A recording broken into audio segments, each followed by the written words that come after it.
What's the strangest thing you've eaten? About a year ago, I made the mistake of giving a man the chance to take me on a date.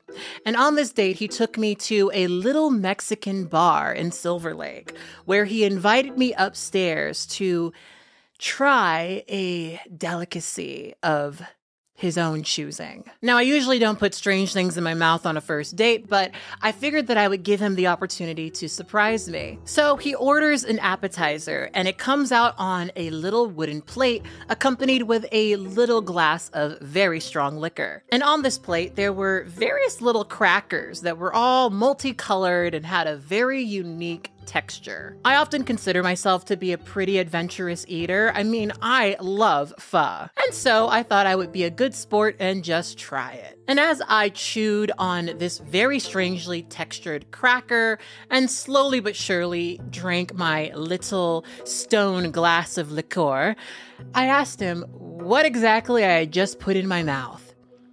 And he told me that I had apparently just consumed a fried cricket. Suffice to say, there was no second date, and I think I'm done with men for a while now. But we're not here to talk about my poor dietary choices. We're here to talk about a rumor started by a neo-Nazi about the dietary choices of immigrants currently living in Springfield, Ohio. A racist trope that's been repeated time and time again. The idea that these immigrants who just came to the country are after your cats and dogs. A rumor that has since left the Haitian immigrant population of Springfield, Ohio, afraid for their lives. But I'm getting ahead of myself. Hi, my name is katblaque, and I like to think that I make content for introspective hot people. And if you're here, I'll assume that's you. And if you're brand new here, you know exactly what to do if this video pleases you. Click my button and join us right here on the channel. Now, I'm sure you guys know this, but during Donald Trump's recent debate with Kamala Harris, he referenced a rumor about Haitian immigrants in Springfield, Ohio, consuming cats, dogs, and other animals. What they have done to our country by allowing these millions and millions of people to come into our country, and look at what's happening to the towns all over the United States. And a lot of towns don't want to talk. It's not going to be Aurora or Springfield. A lot of towns don't want to talk about it because they're so embarrassed by it. In Springfield, they're eating the dogs, the people that came in. They're eating the cats. They're eating the pets of the people that live there. And this is what's happening in our country, and it's a shame. During the debate, he was actually fact-checked, and he was told that officials from Springfield, Ohio, have not reported any incidences of animals being abducted and used as food. I just want to clarify here. You bring up Springfield, Ohio, and ABC News did reach out to the city manager there. He told us there had been no credible reports of specific claims of pets being harmed, injured, or abused by individuals within the immigrant community. Well, I've seen people on television. Let me just say here, this is the people on television say my dog was taken and used for food. So maybe he said that, and maybe that's a good thing to say for a city manager. I'm not taking this from television. television. But the people on television saying their dog was eaten by the people that went there. But Trump and J.D. Vance would actually double down on these claims and dig their heels into the ground, insisting that this is indeed a very real issue happening in Springfield, Ohio. The governor, the Republican mayor of Springfield, local and state police have all said they have no evidence that people's pets or local geese have been eaten. What are you basing those continued claims off of if they are saying they don't exist? Well, Taylor, I said from the very beginning, I'm basing them on residents who are coming to us, in some cases 911 calls, people who are telling us that they're seeing these things.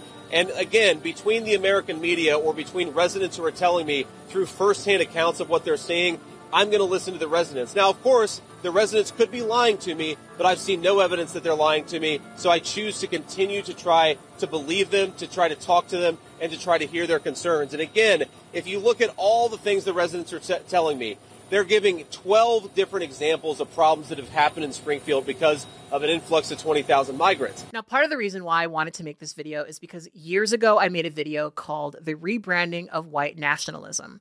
And I was having this conversation, obviously, because my ultimate fear was that white nationalist ideas would actually gain some prominence within our government. And that video, and I have never experienced anything like this before, was actually forcibly privated by YouTube. And this was really frustrating to me at the time because when they privated that video, I had been dealing with a lot of harassment around what I was saying in the video, which was essentially that white nationalism has been rebranded and is gaining prominence within the GOP. And one of the main ways that white nationalism is able to be rebranded and to thrive after being rebranded is through plausible deniability. Now, a very central part of white nationalism is this concept of the Great Replacement, which is essentially a circumstance where people of color outbreed white people. It's not genocide in the classic sense of,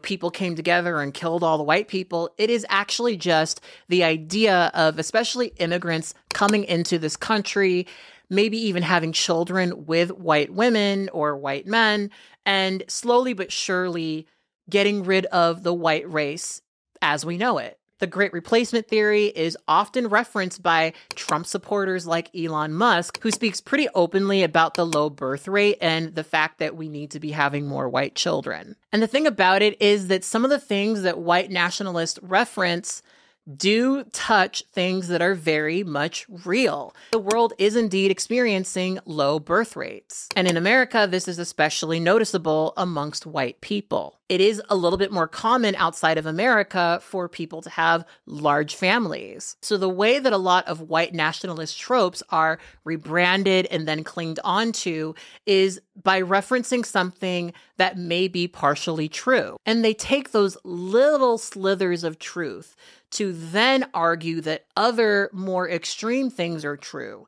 And that is supposed to encourage widespread antagonism against everyone who is not white. So in order to fully understand Trump's statements, I do think we need to have a little bit of history about Springfield, Ohio. Springfield was massively successful during the Industrial Revolution. In fact, people from all around the country would come to Springfield to work within the factories. However, as those manufacturing jobs left Springfield, so did the population. And by 2011, Springfield, Ohio was listed by Gallup as the third worst city in the country for equality, health, and well-being. In response, the city started several different revitalization efforts, such as Welcome to Springfield, which primarily targeted immigrants, which encouraged them to come to Springfield in order to increase the population and also the economy. Haiti's economic situation has been a mess for quite some time. And for that reason, a lot of immigrants from Haiti have come to the United States. In the past 4 years, between 12 to 20,000 Haitian immigrants have emigrated into Springfield, Ohio, increasing its population by 20%. So naturally, there has been a period of adjustment. And Springfield's Republican mayor, Rob Rue, has stated that Haitian immigrants are currently causing a burden on local social services. While many Springfield residents welcomed their new Haitian neighbors, there were plenty of people who felt that the new immigrants in the community have made the community less safe, especially when it comes to unlicensed drivers on the road. In 2023, an unlicensed Haitian driver crashed into a school bus, injuring several children and killing one. And this one incident led a lot of people who were already starting to feel a certain way about the new Haitian immigrants in their community to voice their complaints, to the point where it got the attention of outside interlopers who would come to Springfield, Ohio to capitalize on the increasing tension. The parents of the child who lost their life came out and said that they did not appreciate neo-Nazis using the death of their child to justify hate, but they still continued to use the incident as a way of encouraging people in the Springfield community to build up xenophobic feelings against Haitian immigrants. A year after the crash happened, neo-Nazi group Blood Tribe decided to hold a march in Springfield where they brandished weapons and openly waved Nazi flags. The leader of this neo-Nazi group went to a Springfield City Council meeting where he made the promise that as long as there's an increase of Haitian immigrants into Springfield, there will be an increased violence against them. Now, quite often when Trump complains about immigrants, he's complaining about illegal immigrants, people who came to this country already breaking the law. But the Haitian immigrants in Springfield, Ohio are here legally on temporary protected status,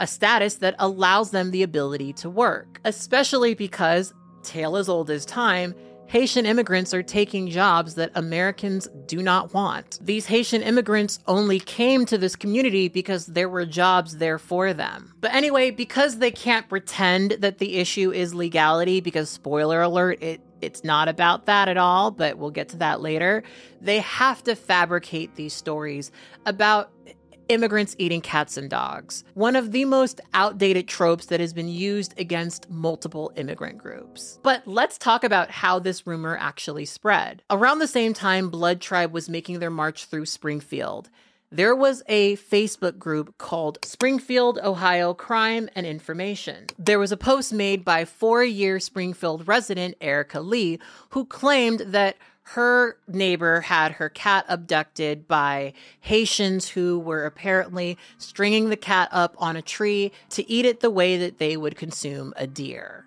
Side note, I do kind of think it's funny the lines people draw, but anyway. The post also stated that Haitian immigrants were stealing geese from a local park and also consuming them as food. It was written like a warning for people to be careful about their animals and to explicitly look out for those sneaky Haitians. As it turns out, this was a story told to Lee by her neighbor, Kimberly Newton. When reporters tracked down Kimberly Newton and asked her for more information about this, her story sort of changed a little bit. She started to say that it wasn't really her, it was a friend, but not really a friend, it was like an acquaintance of a friend. And that she was not really the best source for this particular story. And she would also, for whatever reason, state that she herself was partially Black. As we know, being Black means you can't be anti-Black, and being LGBT means you can't be racist. And she was actually pretty offended by the idea that she started a racist rumor, which, girl, I really don't know how to explain it to you, but there's a reason why you believed that. We have these biases against Haitian immigrants that have thrived within our pop culture. Haiti has long been associated with voodoo, which has long been stigmatized by the Christian church. And sure, while there may be some voodoo practices that may include animal sacrifice, at the end of the day, there's nothing about somebody being Haitian that necessarily means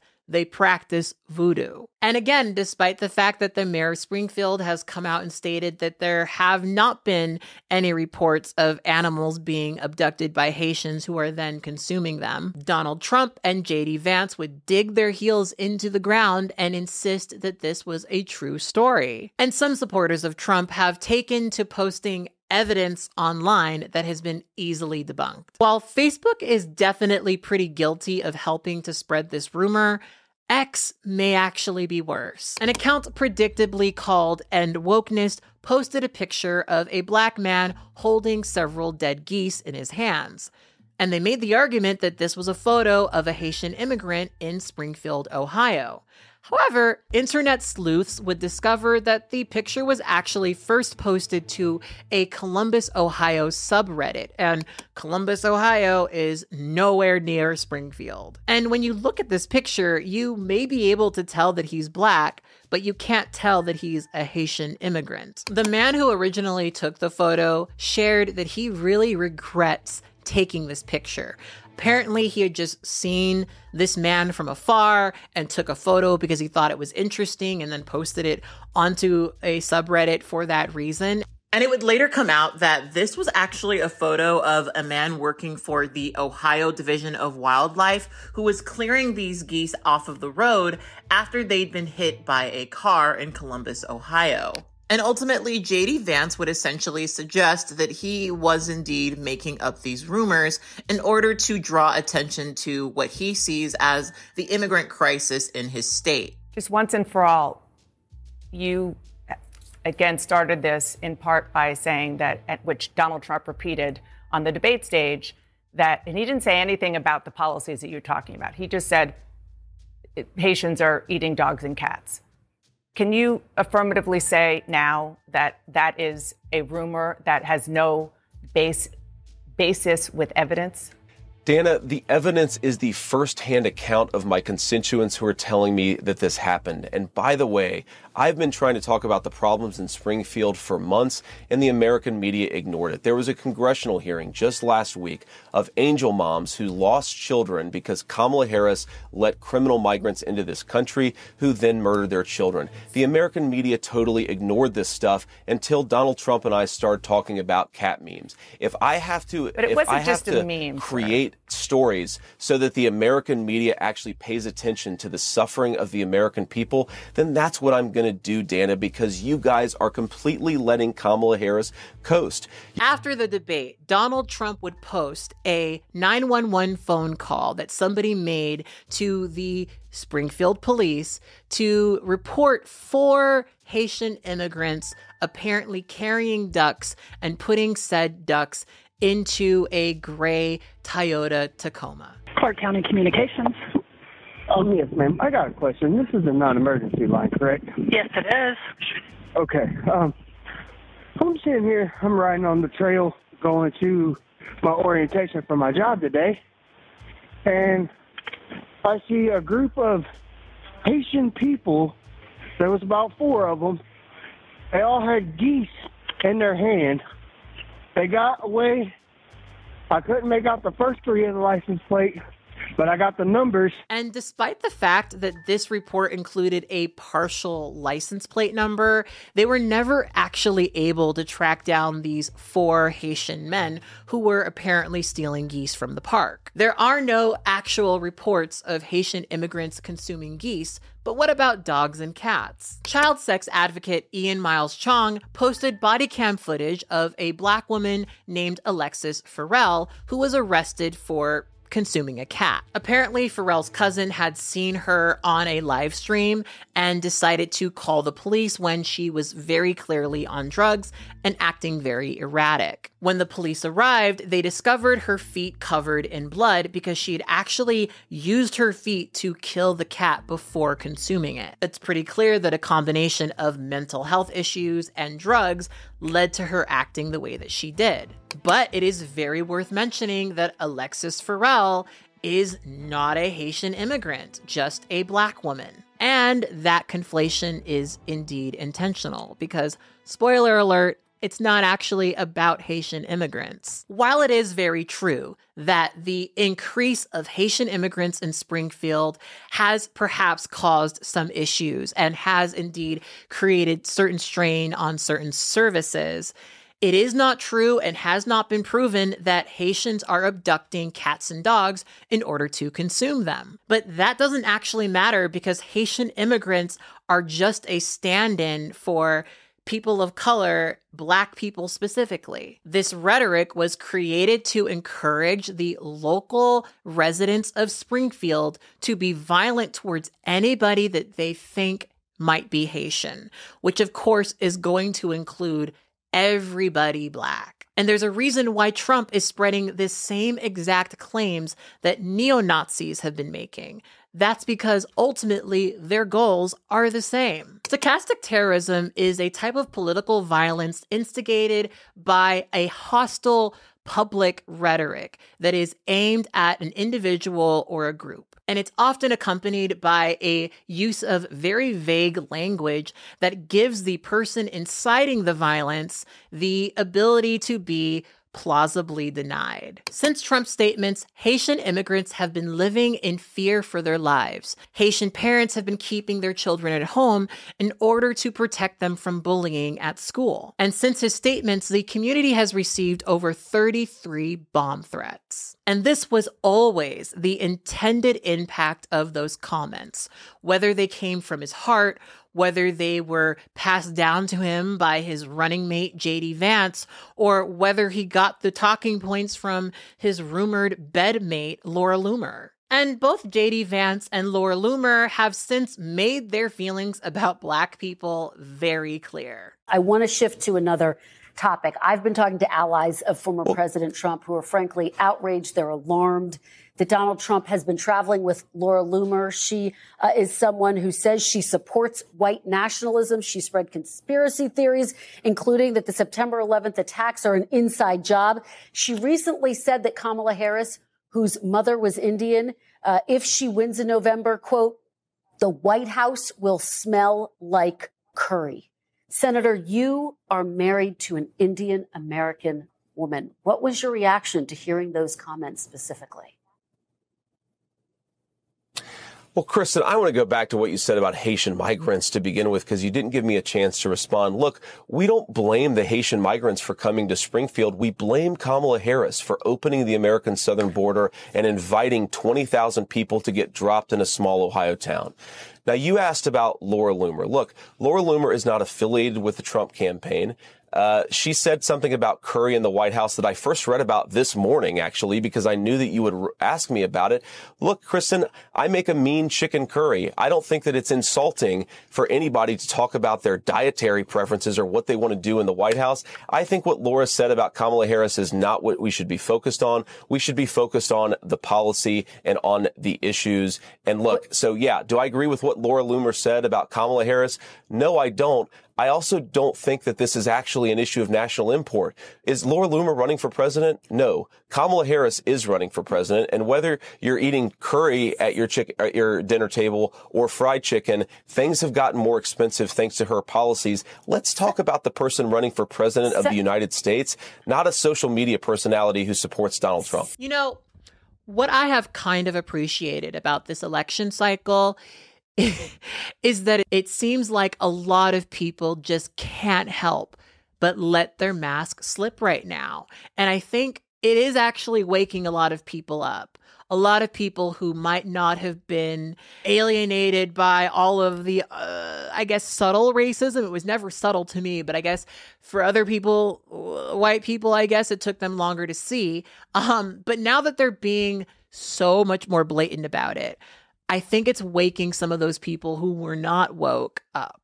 J.D. Vance is a cornball, and him saying curry and fried chicken was very clearly an attempt to win points from the racist white audience that is such a part of the MAGA campaign, movement, cult. I don't know what to call it at this point. J.D. Vance also very clearly said this because he wants for Kamala Harris to respond so that he could say something like, why do you make everything about race after being blatantly racist? Laura Loomer, who apparently was helping Donald Trump with the debate, great job, keep doing what you're doing, had this to say about Kamala Harris and several other Black women.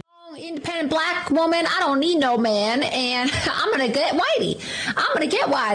And I'm gonna lock Donald Trump up, just like Letitia James, right? And she goes, now you're gonna elect me, and I'm gonna lock him up. We're gonna get Trump. Like the way they talk and their little DEI Shaniqua voices, and they all have the same voice. I'm talking about Kamala Harris, Letitia James, and Fannie Willis. Like meritless DEI Shaniquas talk the same way. It's very obnoxious the way that they talk. Now, you know, it is so funny to me listening to somebody like Laura Loomer say things like that, because she is so very clearly unqualified to do basically everything that she's doing. And yet she still feels like she can criticize the successful political careers of these Black women because they are Black. Right? I wanted to share this Toni Morrison quote because I think that it is so apt for the feelings that I'm feeling in this particular segment of this video. She says, the very serious function of racism is distraction. It keeps you explaining over and over again your own reason for being. Someone says you have no language and you spend 20 years proving that you do. Somebody says your head isn't shaped properly, so you have scientists working on the fact that it is.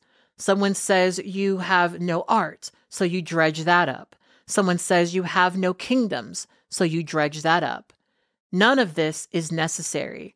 There will always be one more thing. There's this way that I, as a Black person, have constantly been made to feel like I need to justify my intelligence in order to be respected, in order to not be seen in the stereotypical way that Laura Loomer clearly sees Kamala Harris and many other Black women in the government. Like, there's a part of me that wants to point out that all of these Black women come from various different parts of the country. They actually don't all sound the same way. They actually don't share similar speech patterns. They're just all Black women, which of course is actually the thing that she's complaining about.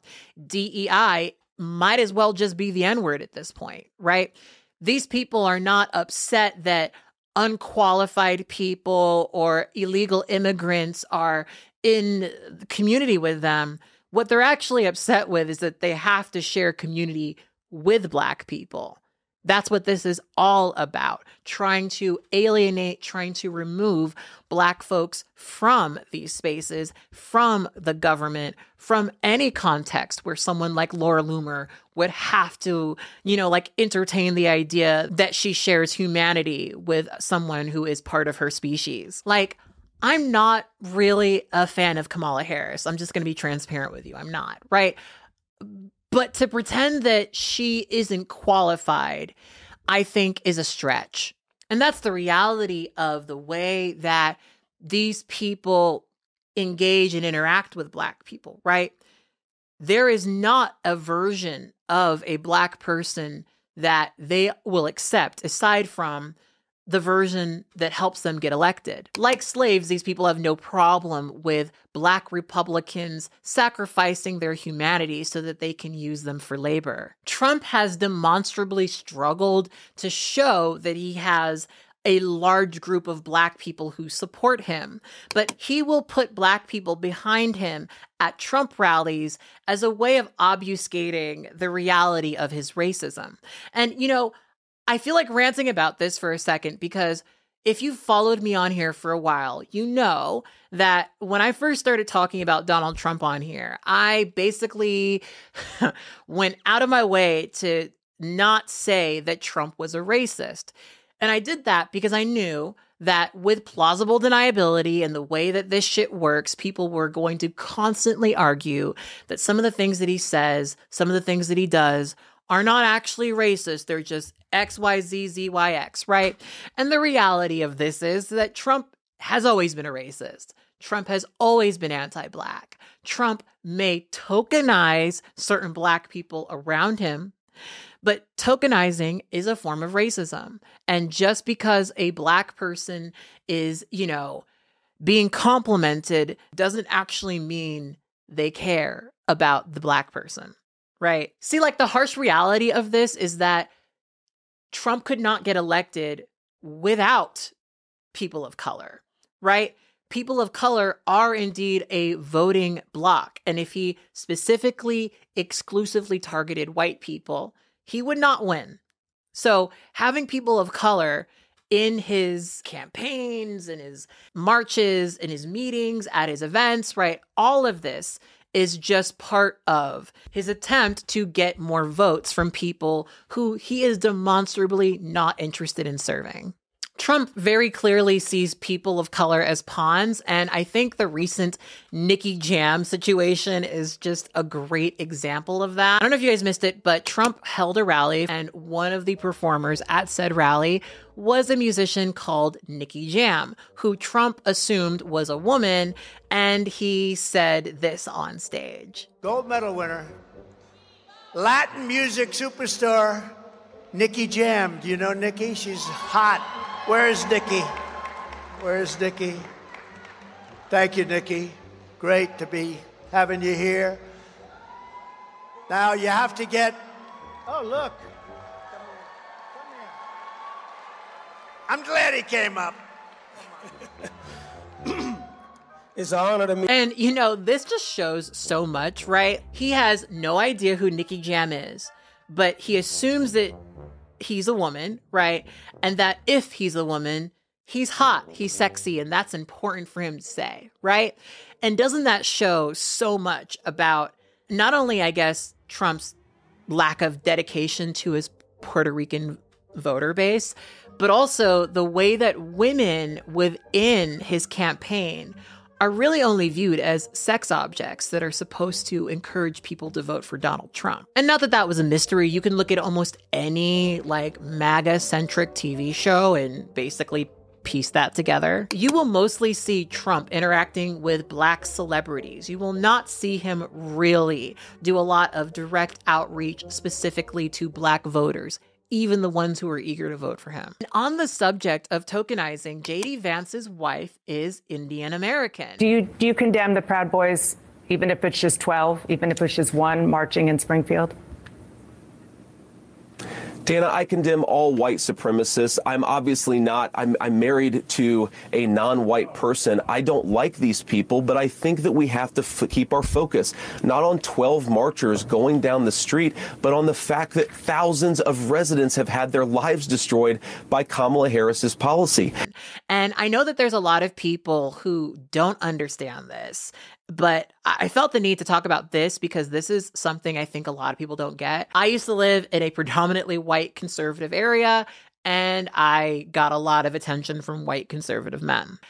A lot of white conservative men fetishize the idea of a woman of color submitting to them. Usha Vance is accomplished, right? She has intelligence. And there's something that a lot of conservative men really enjoy about taking a very smart and accomplished and powerful woman and turning her into a bang maid and wife. To some white conservatives, Usha Vance represents the empowered woman who put aside all of her intelligence and accomplishment in order to perform a traditionally feminine role within her relationship. And for a lot of conservative men, that is like kryptonite. And the thing is, I didn't really start to feel like J.D. Vance was intentionally torturing his wife until I found out that she apparently is a vegetarian. And the very first stop that she made with J.D. Vance was to a butcher shop. You can't convince me that that wasn't intentional. There are so many other businesses to visit. It's pretty clear that even amongst Republican men who may, for whatever reason, admire J.D. Vance, him putting his wife in that position and essentially embarrassing her is something that they enjoy. And you might find yourself asking, why are Black Trump supporters and people like Usha Vance cozying up to people like Trump and J.D. Vance, right? And it's because by nibbling on that little bone and maybe being complicit in some damaging stuff, they gain just a little bit more proximity to whiteness in their mind, not in reality. Tokens get spent. But in the mind of a lot of people who are in that position, their position is getting them closer and closer to whiteness, which will essentially differentiate them from people within their group. And that will overtake what you and I may see as them engaging in a little bit of self-deprecation. I think the thing that's been really frustrating to me ever since Trump became a thing is how many people just refuse to acknowledge that he is a racist and has always been a racist. And I am kind of happy to see that there are more and more Republicans who are finally starting to defect from Donald Trump, recognizing that the whole thing is getting a little extreme. And I think, unfortunately, for Republicans who were hitching their wagon to Donald Trump, I don't think they're going to win this one. I really, really don't, because Donald Trump is not willing to stick to Lee Atwater's strategy. Much of Trump's initial strategy can be attributed to Republican strategist Lee Atwater. Lee Atwater became known for the Southern strategy that essentially targeted people in the South predominantly, but also in other parts of the country that are predominantly white and impoverished, and sought to capitalize on racial tensions in order to essentially pull a lot of working class people who were more typically on the Democrat side into the Republican side. And the Southern strategy was successful predominantly because it hid blatant, hateful bigotry behind dog whistles. Here's how I would approach that issue as a statistician or a political scientist, or no, as a psychologist, which I'm not, is how abstract you handle the race thing. In other words, you start out, and now y'all want to quote me. It's hard. I won't hear. You start out in 1954 by saying nigger, nigger, nigger. By 1968, you keep saying that hurts you, backfire. So you say stuff like forced busing, states' rights, and all that stuff. And you get so abstract now, you're talking about cutting taxes, and all of these things you're talking about are totally economic things, and the byproduct of them is blacks get hurt worse than white. And subconsciously, maybe that is part of it. I'm not saying that. But I'm saying that if it is getting that abstract and that coded, that we're doing away with the racial problem one way or the other. You follow me? Because obviously sitting around saying, we want to cut taxes, we want to cut this, and we want is much more abstract than even the busing thing. And a hell of a lot more abstract than nigger niggers, you know. So any way you look at it, the race is coming on the back burner. Keep in mind that Atwater was an advisor to Ronald Reagan, George Bush Sr., and was the head of the Republican National Committee. And it is worth noting that when this interview was initially released, Atwater did not want to be credited for it. And we saw a really great example of the mask slipping on the Lee Atwater strategy by Republicans when Rich Lowry, who is the writer and former editor of the National Review, which is a conservative news and opinion magazine, had this to say in an interview with Megyn Kelly about Trump's comments about Haitian immigrants in Springfield. You remember Alternative Facts with Kellyanne? They did the same thing. She wasn't saying you make up fictions and pretend they're facts. You bring other facts to bear in the debate that are being ignored. And that's what he was saying. And I think it was in that interview where Dana Bash says, the police have gone through 11 months of recordings of calls, and they've only found 2 Springfield residents calling to complain about Haitian migrants.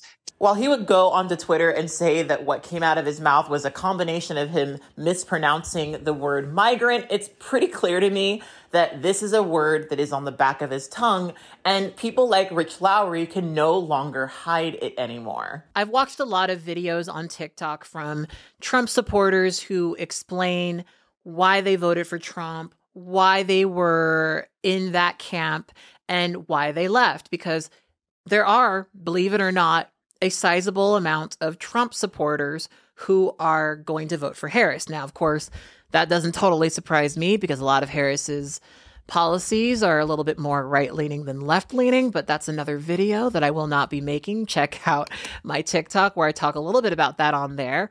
But there are a lot of Republicans who are leaving Trump to vote for Kamala Harris. And when you listen to a lot of what they say, the common theme is honestly that they were afraid, and Donald Trump gave them what felt like solutions to their fears. Republicans can't have a thriving middle class. When people can take care of their basic needs, they travel, they develop empathy, they get out and they see the world. And because they're not struggling, because they're not in a fight or flight, a panic mode, they're more open to the idea of helping others. When you're afraid of a refugee taking your $18 an hour job, you're much easier to manipulate. You're much easier to control with fear. When that job is the last thing standing between you and homelessness, you'll do anything to save it, especially when Republicans have dismantled safety nets. When you're desperate and looking for guidance and you go to church, and they've already lined up the church leaders with the same talking points, never had a chance. It's not a coincidence that the last time we had a truly great economy,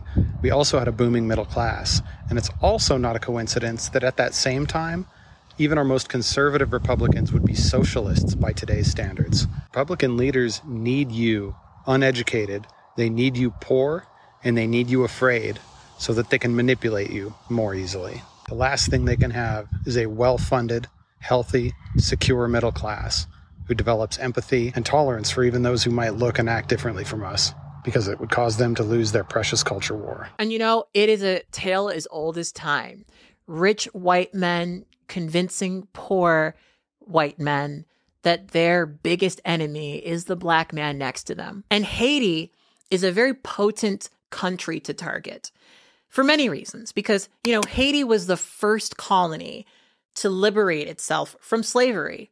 And frankly, it's been punished for that ever since. When Donald Trump was listing off shithole countries, Haiti was on that list. And when that earthquake hit Haiti, many Haitians came to America. And during that time, Donald Trump would end the protected status for 60,000 Haitian immigrants in America. He would also state that Haitian immigrants were responsible for spreading disease and were also responsible for sexually assaulting American women and girls. Keeping in mind that Donald Trump has 26 accusations of sexual assault against him. I do think it says something about you as a person if you can listen to Donald Trump be as blatantly racist as he has always been and never at any point think that maybe this isn't someone you should vote for. But that all being said, I personally do want to celebrate the fact that it seems like the MAGA cult is crumbling, even falling out of vogue with some of his most passionate supporters. I'm sure that I am not the only person who felt this way, but when Biden dropped out, I did low-key feel a sigh of relief because I didn't like that man. I ain't never liked that man. Like I said, I don't like any presidential candidate. And I don't like Kamala Harris, but I do like that she's beating Donald Trump. And I do sort of enjoy watching Donald Trump flounder. And I really do think that his arrogance will be his downfall. Now, while a lot of the racial tension in Springfield, Ohio has been focused on Haitian immigrants, this is certainly not the first time Springfield has experienced racial tensions. In fact, Springfield was actually a stronghold for the revitalization of the Ku Klux Klan. And there has been a long history of violence against Black residents. In fact, between 1902 and 1904, 11 Black men were lynched in Springfield, Ohio. And Springfield had 2 race riots, one during 1906 and one during 1921. And what a lot of people don't understand about lynchings is that they were a spectacle. I mean, going to a lynching was like going to see Shakespeare in the park for a lot of people. And I think that when we talk about lynching, we don't often really talk about that particular part of it. That the murder of Black people was a source of entertainment. People took photos. They made postcards. There were vendors. It was an event that had a time and a date. There were some situations where, sure, someone was just strung up on a tree, but they were also spectacles in many parts of the country. And Donald Trump got on stage recently and said that he wants to bring us back 300 years. With crushing and eliminating every foreign gang and organized crime network that is conquering our country. They're conquering our country. We will deploy ICE, DHS, and other federal officials to go in and liberate Aurora. Can you believe I'm saying this? Can you believe I have to say this? We are going to liberate parts of our country. Let's go back another 300 years. We are going to liberate our country.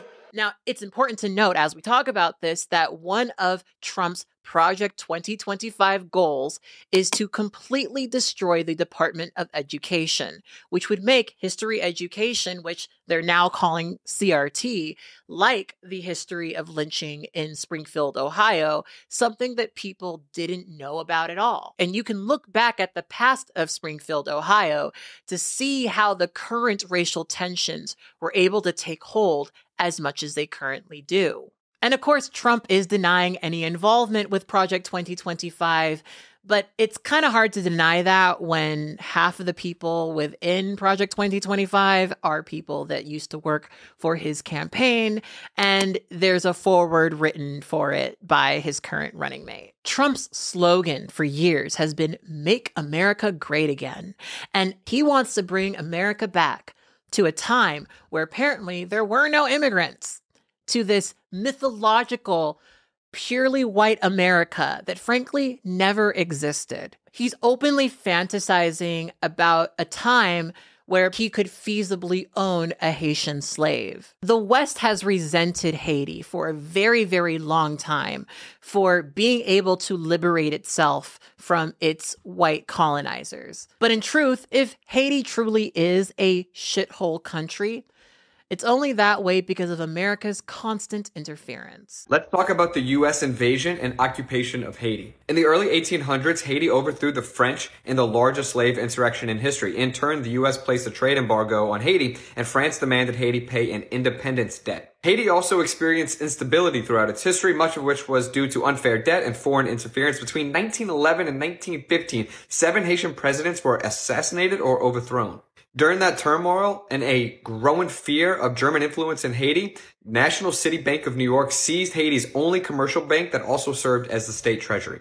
In 1914, National City Bank destabilized Haiti and with the help of the U.S. government transported Haiti's entire gold reserve to Wall Street.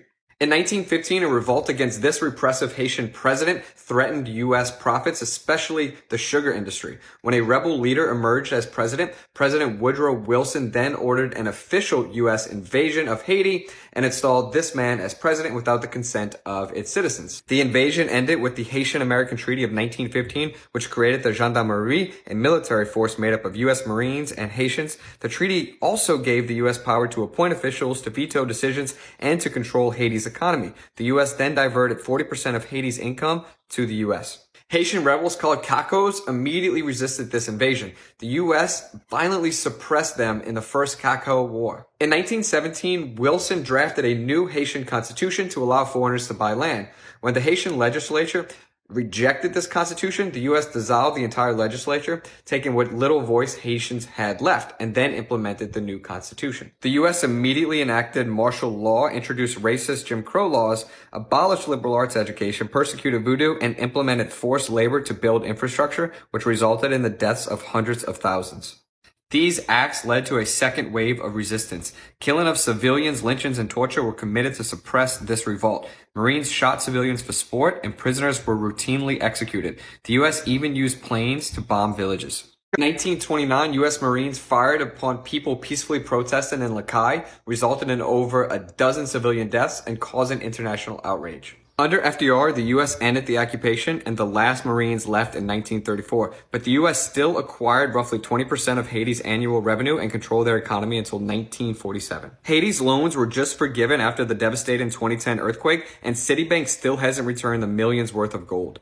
Today, Haiti is still recovering from centuries of foreign intervention, which inevitably causes migration. Because the opportunities that have been stripped from them exist here in America. Haiti is in the position that it's in right now because of the United States. What no one talks about is the fact that the countries that these immigrants often immigrate to are the ones that are responsible for destroying the country that they're coming from. And yeah, some of these immigrants come to the United States for a better life, but they're only coming here for a better life because America has removed their ability to have one in their home country. There are a lot of Haitian immigrants who would love to return to Haiti, but the political and economic situation there is so bad that out of survival, they have to live in America. They have to live in a country other than the one that they came from. And sure, there are probably a lot of Haitian immigrants who have come to America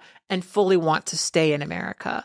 But trust me when I say, many of them would be overjoyed to be able to go to their home country and live a life that was productive. I have wasted so much of my time trying to justify myself in the eyes of a racist. I have wasted so much of my time trying to talk around someone like Donald Trump being a racist when it's so blatantly obvious to me. And many of you simply refuse to care about people of color enough to recognize that this rhetoric actually does get people killed. You're tired of hearing about racism. You're tired of people talking about this shit. But you're also going to promote blood libel. Yes, I said it. Against Haitians. This is the same shit that Nazis did to Jewish people. Nazis spread rumors that Jewish people were eating babies. And that was one of the many ways that violence was justified against them. That normal citizens were able to say, well, that sounds about right, and allow some of the worst violence our society has ever seen. I remember when I used to be on here and I used to get yelled at by people who were just so upset with the idea of associating Donald Trump with Nazism. When right now, at this point in the timeline, Donald Trump is quite literally citing neo-Nazi propaganda. And I'm so tired of people acting like Trump isn't who he says he is, isn't who he's shown himself to be. Like I said, I have not been making content about this election, and that has been intentional. I'm going to be very honest with you guys and say that when I made that video years ago about the rebranding of white nationalism, and I got harassed for it and I got attacked for it, it changed me. It really did, because the process of me putting that video together was kind of traumatic. I learned things that I didn't know, frankly, that I was frankly naive about, if I'm going to be blunt with you.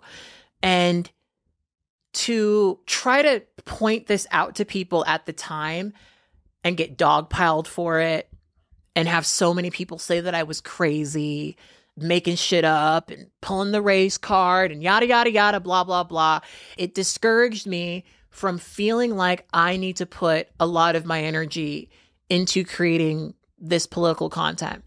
Because especially being someone like myself on the internet, I'm just always going to get harassed and attacked for it, right?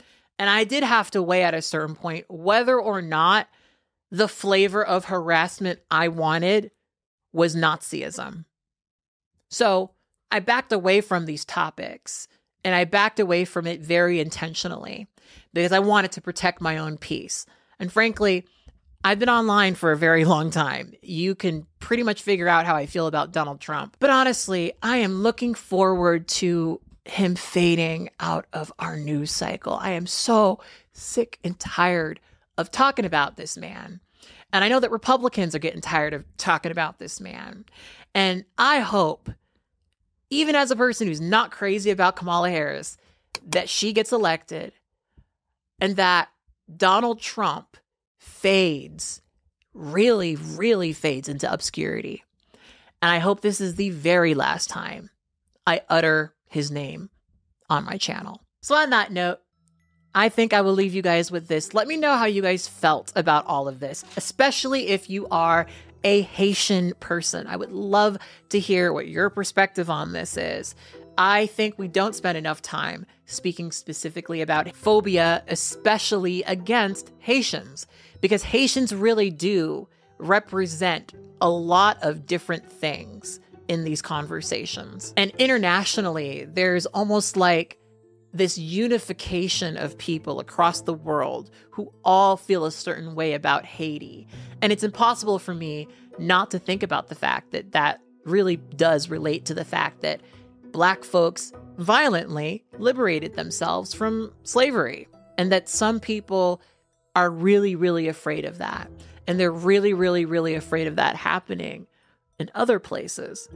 I'm looking at you, Congo. I'm looking at you, Sudan. So I'm really curious what you guys have to say, so please leave your thoughts in the comment box below. If you enjoyed this video, please consider supporting me over on Patreon. Patreon is really how I do this full time, and I'm so thankful for all of my Patreon members, some of whose names you're seeing right now. Thank you so much for supporting what I do over here. It really does mean a lot. And I appreciate that I have like a private space to like share some of the things that I don't want to talk about publicly. So thank you for being an ear, those of you guys who do tune in for those videos. Anyway, on that note, I will talk to you guys later. And as per usual, I want you to always remember and to never forget that you are beautiful and you are loved. Bye.